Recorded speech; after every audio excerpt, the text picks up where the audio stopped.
All right, so page 68, all eyes, emerald green. We know based on the illustration on page 69 that they're still on Treasure Island or land, right? They're on an island, and lots of nice color on that page. Every word that's the green word is actually written in green to help you understand just how green that island is. All right, so let's read. Deep green water. In fact, you know what? Close your eyes. I'm going to read that first paragraph to you, the first and the second. I want you to start painting that picture that you're going to be needing to do your illustration next week. Deep green water, green plants, green grass, green trees. Are you painting your picture? Keep your eyes closed.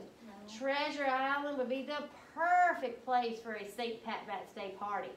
The whole place looked like nature had colored it with a magical green paintbrush. We dragged the trunk onto the beach and began to explore the island. Explore, or what's the explore mean? Explore or look around, right? Look around carefully. All right, continue to paint that picture. Listen, we worked hard to cut a path through the thick plants and shrubs. We struggled over gigantic rocks covered in slippery moss. And then we tried following a line of leafy green palm trees. Are you still painting your picture? Yeah. It was tough going. Continue to listen. We had been hiking for about 10 minutes and we heard a noise. It sounded like running water. No, not just plain old running water like when you fill up a bathtub. This was loud running water. We turned the corner and there it was, a wonderful, beautiful waterfall. It rushed down from the top of a cliff into a lake of crystal clear water. On the other side of the waterfall stood a tree so tall even the clouds had to step aside to make room for it. All right, open your eyes. What is that an example of? There stood a tree so tall, even the clouds had to step aside to make room for it.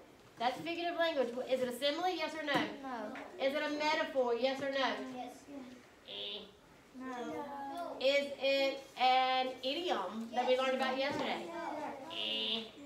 Is it personification? Yes. Is it a hyperbole? Yes. Yes. Look at it. It says on the other side of the waterfall stood a tree so tall, even the clouds had to step aside for it. Do you think the tree was so tall that the clouds moved over? No. That's just an exaggeration. The truth has been stretched to the point that you know it's not true. But we as readers know that must mean the tree was very tall. That's all the reader was trying to emphasize. Okay? All right, let's continue. Close your eyes again. Its enormous roots clung to the rocks like a cat with a tuna sandwich.